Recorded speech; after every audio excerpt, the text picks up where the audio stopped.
Journey में parents का toxic role reason आप जानकर हो जाएंगे सरप्राइज्ड। कोई एक पेरेंट, माँ या पापा में से कोई एक या कभी कभी दोनों भी, अगर रेशियो की बात करें तो 70% माँ, आज के वीडियो में मैं बात करूँगी 70% माँ की ही रोल प्ले होती है अपने बच्चों की नर्चरिंग परवरिश, बॉर्न एंड बॉटअप में। यहाँ पे टॉक्सिक रोल की अगर मैं बात कर रही हूँ तो यहाँ पे ध्यान रखना होगा कि टॉक्सिसिटी से ये बिल्कुल भी मतलब नहीं कि वो पर्सन नेगेटिव है। हो सकता है ये आपके साथ आपके माँ के रिश्ते नेगेटिव हो, वो पर्सन दूसरों के साथ या औरों के साथ बहुत ही अच्छी बनी रहती हैं या बहुत अच्छी है भी वो। तो वीडियो को शुरू करने से पहले सबसे पहले मैं ये बता दूँ, यहाँ पे ये वीडियो बहुत ही डिमांडिंग वीडियो थी। बहुत लोग ऐसे आते हैं जो टॉक्सिक बिहेवियर अपने माँ से, अपने फैमिली से उनको मिलता है, अपने पापा से उनको मिलता है। ख़ास तौर से मॉम, जितने भी सेशंस मेरे आए हैं वो मॉम से लिटरली वो सेशन में आके रोने लगते हैं उनके माँ के बारे में, या ऐसी कुछ ऐसे इस टाइप्स की सर्कमस्टांसेस क्रिएट होते हैं उनके घर में। वो ट्विन फ्लेम जर्नी में भी होते हैं और उसके साथ ही साथ ये सारे रिलेशनशिप को कैरी करना बहुत ही मुश्किल हो जाता है। तो मेरा आज का वीडियो इसी पर बेस्ड है कि आज के वीडियो में आप जानेंगे। और वीडियो को शुरू करने से पहले असेंशन चैनल में मैं रूपाली आप सभी का बहुत बहुत स्वागत करती हूँ। आज के वीडियो में आप जान पाएंगे आखिर क्या रीज़न है इसके पीछे और आपको क्या करना चाहिए ऐसे सिचुएशन में। ये कोई कोइंसिडेंस नहीं, ये गॉड प्लान के अकॉर्डिंग होता है।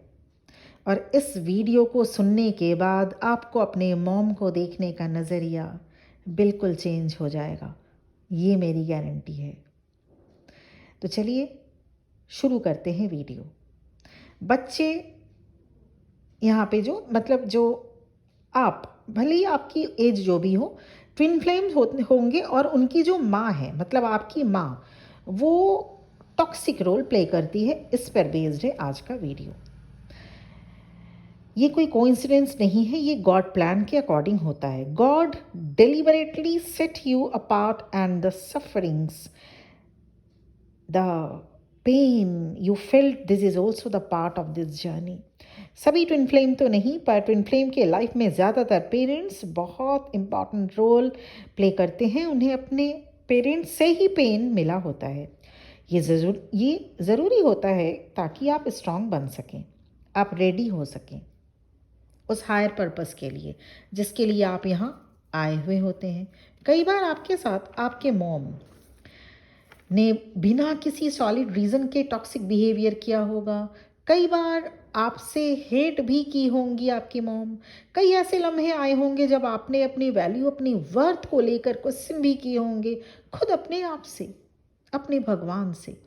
क्यों आखिर ऐसी मॉम आपको मिली, क्यों ऐसा फादर आपको मिले, क्यों ऐसा परिवार आपको मिला। Actually it is divine design.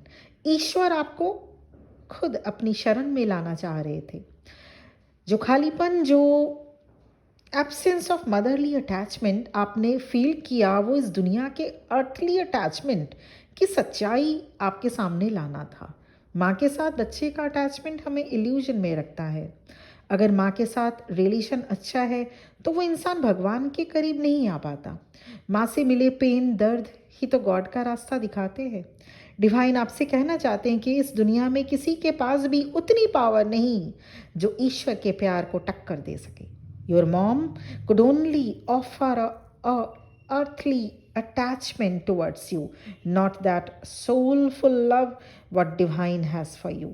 Mom के साथ रिलेशनशिप टॉक्सिक हो जाने के बाद ही तो एक गैप आ जाता है जहाँ आपसे डिवाइन क्लियरली बातें करते हैं, जहाँ कोई डिस्ट्रैक्शन नहीं, जहाँ कोई छल कपट नहीं। Your path was always destined to be different from childhood. जहाँ दूसरों को आपने देखा होगा मॉम के साथ, अपने मॉम के साथ बहुत हेल्दी रिलेशनशिप और अटैचमेंट, दूसरे लोग, मतलब आपके फ्रेंड हो सकते हैं और दूसरे आपके सिबलिंग्स हो सकते हैं, कोई और फैमिली मेम्बर या कोई भी दूसरा पर्सन, वो अपने माँ के साथ बहुत ही हेल्दी रिलेशनशिप या हेल्दी अटैचमेंट में, माँ का साथ, माँ का प्यार, माँ की केयर के लिए हो सकता है आप तरस भी गए हों। आपको उतना मिला नहीं जितना दूसरों को मिलता था उनके मॉम से, उतना आपको नहीं मिला आपके मॉम से। कई बार आप अकेले पड़ गए होंगे, but this isolation was not weakness.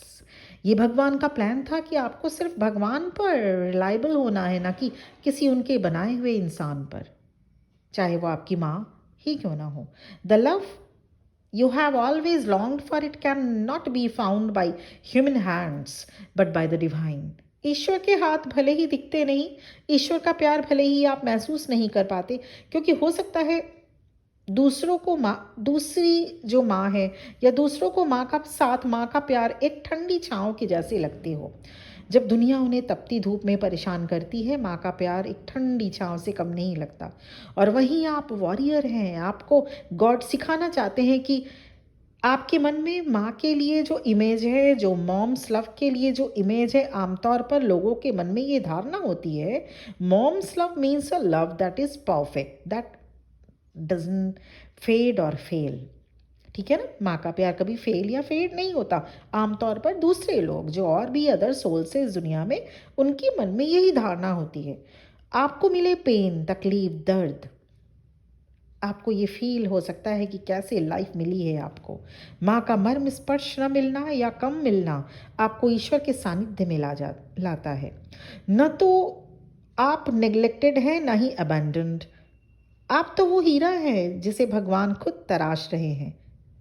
तो आज से ये समझ लें, आपकी माँ के द्वारा बोले गए वो सभी अपशब्द and all the emotional and relational distance and the conflicts, the unspoken coldness, जो भी एक cold behavior, जो जितने भी चोट आपको आपकी माँ ने, वो तकलीफ, बातों की तकलीफ या इमोशनल डिटैचमेंट होके जो आपको तकलीफ पहुंचाया, आपकी माँ ने आपको तोड़ने के लिए नहीं था, बल्कि टूट कर एक नए बनने के लिए ये सारी चीज़ें ईश्वर के द्वारा प्लान किया गया था। आपको आपकी मॉम ने हर्ट नहीं किया, बल्कि आपको प्रिपेयर किया गया इस जर्नी के लिए। आज से, अभी से अगर आप अपने मॉम के साथ रहते हैं तो ये समझ ले, उनसे मिले घाव, उनसे मिले क्रिटिसिज्म, उनके द्वारा किए गए मैनिपुलेशन जो शायद आपको तोड़ कर रख देता है, each of these wounds was a part of God's plan to prepare you something beyond the ordinary soul. ये आपकी ताकत बनती है। इन्हीं चोट से सीखते हैं आप लाइफ में आगे बढ़ना। जहाँ दूसरे लोग हो सकते हैं बहुत जल्द हार मान लें, पर आप डटे रहते हैं अपने लिए, अकेले उस ईश्वर का हाथ पकड़कर। ऑलवेज रिमेंबर, आपकी माँ जो व्यवहार आपके साथ करती है ना, उनमें उनका कोई दोष नहीं। आपकी माँ के अपने unresolved issues, wounds, unresolved pain, कहीं ना कहीं वो भी फाइट कर रही होती हैं अपने ही जख्मों से। Your mother's every unpalatable words never meant to destroy you but to build you. आपकी मॉम का आपके साथ bitter relationship, your every heart एक वजह बना आपका गॉड के साथ स्ट्रॉन्ग कनेक्शन का। Because God is original source of everything, right. आपकी मॉम ने आपको पनिशमेंट नहीं बल्कि आपको फाउंडेशन प्रोवाइड की है। आप सबको अपने मॉम, अपने पेरेंट्स को ऑनर करना चाहिए, इसलिए नहीं कि वो आपकी माँ हैं, बल्कि इसलिए भी because your your broken heart, your heartache, you broke your heart, but she broke your heart, but she didn't break you. आपकी मॉम हो सकता है आपका दिल दुखाई हो, पर वो आपको तोड़ नहीं सकती। वो आप टूट के भी निखरे हैं, बने हैं। So your mom broke your heart, but she didn't break you. Honoring your mother is your utmost important duty. It also means you acknowledge the role she has played. ये ज़रूरी है ट्विन फ्लेम जर्नी में, उन्हें माफ़ करना ज़रूरी है, ताकि इस लूप से, इस चेन से आप बाहर निकल सके, नहीं तो आपकी स्पिरिचुअल प्रोग्रेस रुक जाएगी, ये जर्नी स्टक हो जाएगी। ऐसा नहीं कि जो रिश्ता टूट चुका हो उसे जाकर आप रिपेयर करने की कोशिश करें, नहीं, ये तो डिवाइन प्लान के अकॉर्डिंग ही टूटा है ना। आपकी मॉम जो भी रोल प्ले की वो डिवाइन के प्लान के अकॉर्डिंग ही था। गॉड इज आस्किंग यू, आपको ये नहीं करना कि अब जाकर ज़बरदस्ती रिश्ते को रिपेयर करना है, क्योंकि इरिपेरेबल ब्रोकन रिलेशनशिप है। So you don't need to repair it. God is asking you to rise above it, to honour her, क्योंकि ऐसे में ईश्वर की मर्जी के अकॉर्डिंग काम करते हैं आप। It's about your obedience to the divine. जैसे हम पौधों की प्रूनिंग करते हैं ना, प्लांट्स की हम प्रूनिंग करते हैं, आप प्रूनिंग करते हैं, हम सब, क्योंकि ताकि प्लांट्स और अधिक ग्रो कर सके और अधिक उसमें फल फूल आ सके, right. So in that way God's method of pruning your life, pruning you. तो इस तरह से ईश्वर आपको ऐसे मॉम देते हैं जो आपके साथ, जिनका संबंध ज़्यादा अच्छा नहीं रहता और टॉक्सिक रोल प्ले करती हैं आपकी मॉम या कुछ हद तक पापा भी।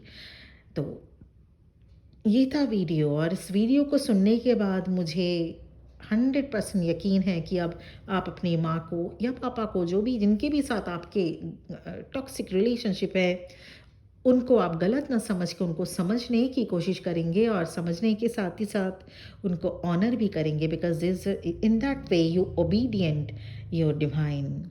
It's about your obedience to the divine. ईश्वर को, ईश्वर की आज्ञा मानना हम सबका कर्तव्य है, तो ये कर्तव्य निभाइए और इस जर्नी में स्टक होने से बचिए, आगे आइए।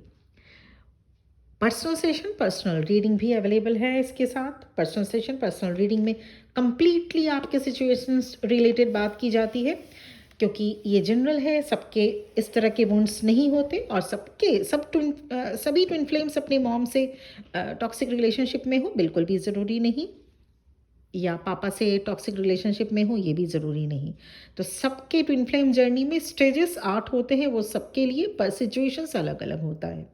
तो सबसे पहले कंफर्म हो लीजिए कि आप ट्विन फ्लेम जर्नी में हैं, या किसी सोलमेट के साथ, या कोई कार्मिक पर्सन है आपके लाइफ में, because there is a thin line gap in between a twin flame and a karmic person. उसके बाद पर्सनल सेशन या पर्सनल रीडिंग रिलेटेड, अगर आपको कोई सेशन लेना है, या कोई लाइफ सिचुएशन ऐसी है, या कोई किसी रिलेशनशिप में है आप, उसके लिए, या अगर करियर रिलेटेड रीडिंग, तो सेशन इज़ अवेलेबल, और आपको नंबर वीडियो में दिख रहा होगा, और डिस्क्रिप्शन बॉक्स में भी मेरा नंबर आपको मिल जाएगा। Thank you very much for listening to me. ओम नमः शिवाय।